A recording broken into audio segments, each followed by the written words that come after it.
But let me make a point about Bernie and AOC. But Bernie's run for president twice. He's lost twice. AOC, in her kind, and this guy, David Hall, they want to run against other Democrats. Yeah. They don't run against Republicans. Well, when you beat a Republican, come back and see me, and I will be impressed. But if you're spending all your time, and I think that's the real problem. And I mean, it's fine. They draw big crowds. They draw everything. That's great. But all they want to do, and all this guy Hogg wants to do, is they want to beat, like Democrats are not the problem right now. I think it's Hajj, but anyway, establishment's worried. Democratic strategist James Carville has some strong thoughts on Bernie Sanders, AOC, and their Fight Oligarchy tour. We have more from Carville where that came from, Cenk, but what's your take on that first clip? One fired up guy, as Carville tends to be, or is this about, hey, we got to do something here with this momentum overall, the elite? Yeah. So I don't think that Carville gets to talk too much after his candidates, Hillary Clinton, Kamala Harris, etc., have gotten their asses handed to them by Donald Trump. So, brother, come back after you beat Donald Trump, and then let's have a conversation. Bernie Sanders had a 12-point lead against Donald Trump on election day in 2016. So, the reality is these corporate Democrats are the ones that are preventing us from beating Republicans, and that's why the Democratic Party is polling at 26% now. So, no, Carville is dead wrong about this. I'll let him talk some more smack, and then I'll come talk smack against him. Okay. He didn't just tell Bernie and AOC that they have to beat a Republican before he takes them seriously. He also said they should start their own party. So watch this clip. I have no problem with more parties. I think that coalitions will probably be a more effective structure than what we have right now, because you have a binary battle to the bottom. Which side is worse? That's what these parties spend all their time on. Well, maybe, as I said, maybe they need to split off from the Democratic Party and call themselves a socialist, I don't know, urbanist, central city. Or maybe just take it over. Who knows? Carville isn't the only member of the Democratic establishment that's not too happy with Bernie and AOC. Andrew Cuomo, who is running to be New York City's next mayor, had this to say. According to Cuomo, Sanders and Ocasio-Cortez are fermenting concerns over President Donald Trump's norm-challenging second term. Democratic Party is outraged at Trump, Cuomo said, adding that the chaos the president has created has led to fear and anger of Sanders and AOC's messaging. Cuomo added, I think they capitalize on that. Whether Carville and Cuomo like it or not, AOC may just as well be the future of the Democratic Party. And so let's look at the polls to tell us more. CNN poll recently found this.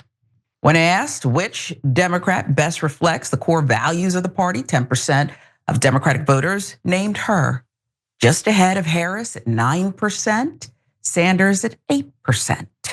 Another poll from Sateo and Data for Progress, in a hypothetical Democratic primary for president, including the 2024 nominee, Harris leads with just 18% of the vote, followed by former Transportation Secretary Pete Buttigieg, 14%, Representative Alexandria Ocasio-Cortez, 12%, and Senator Cory Booker, also at 12%. And one last poll for you, a Yale University poll released this week found that among Democrats, Ocasio-Cortez boasts the single highest net favorability rating of all the party's many potential 2028 presidential candidates, a sky-high 62%.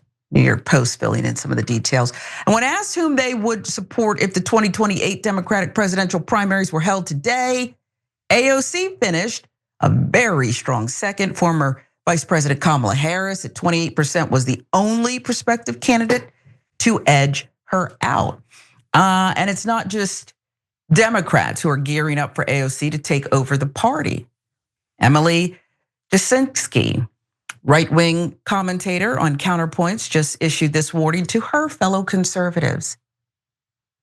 Bernie and AOC, I think, have learned from the last 4 or 5 years in politics and are not leading with identity messaging in a way that I think AOC genuinely did struggle with. Ryan documents that in some of his book. Like, that really was a stumbling block for some left populists. But I think, and maybe the right is underestimating this, they have learned from that.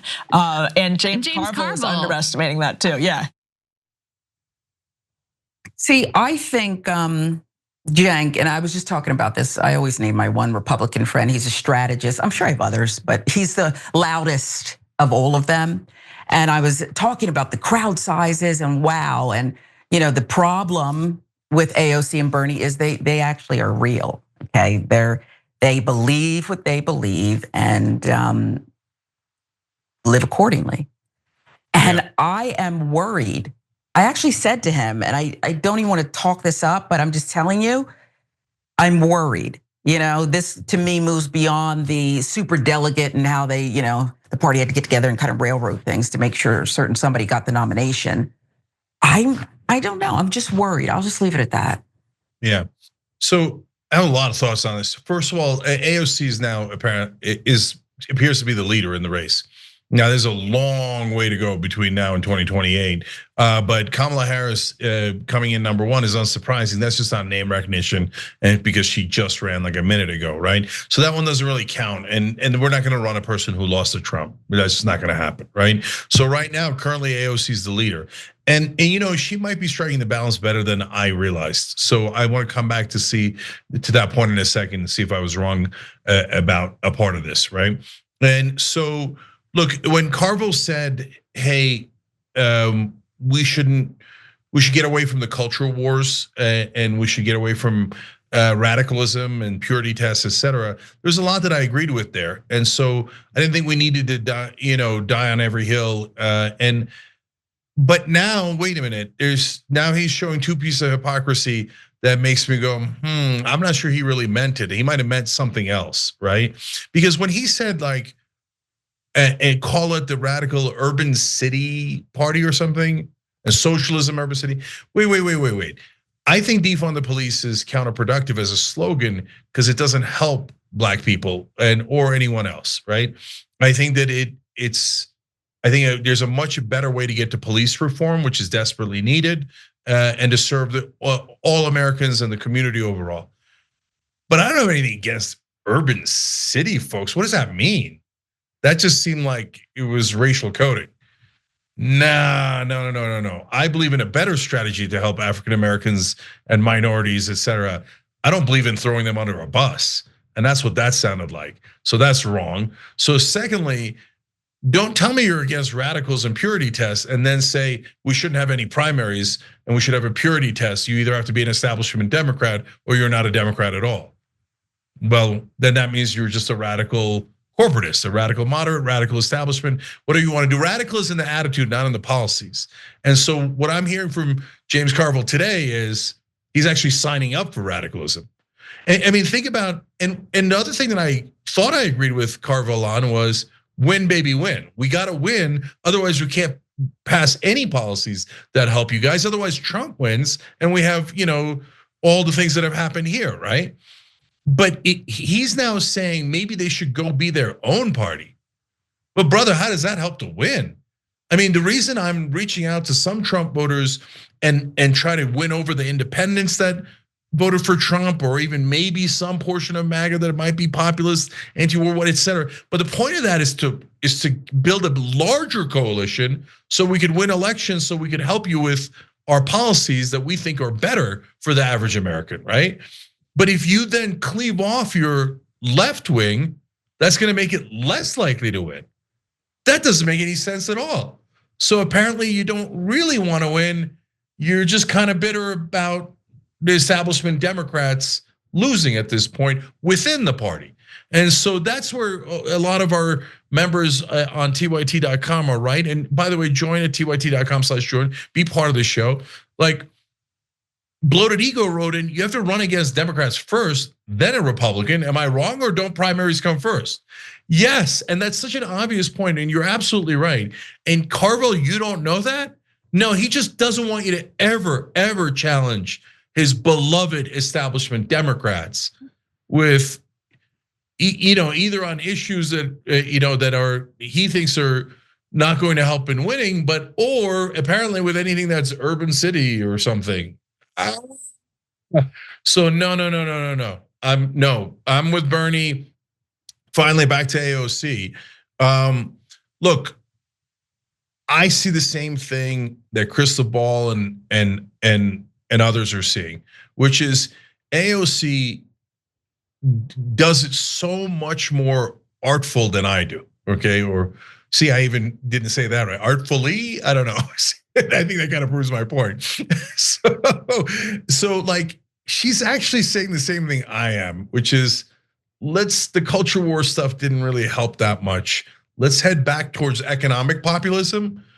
And so maybe she's threading that needle in a way that's effective, where she hasn't alienated some of the normie Democrats. She hasn't alienated some portions of the the radical left, et cetera. That that in a lot of ways that me being so aggressive, I've gotten into issues with. And so maybe she's hitting it just right. And so I tend to think that I'm worried that she's gonna go back to the culture war stuff and that's quicksand, right? And I think that there might be a different economic populist that could just focus on those issues and then build leverage and then get to all the policies we love. But you know what? Unlike Carville, I love primaries.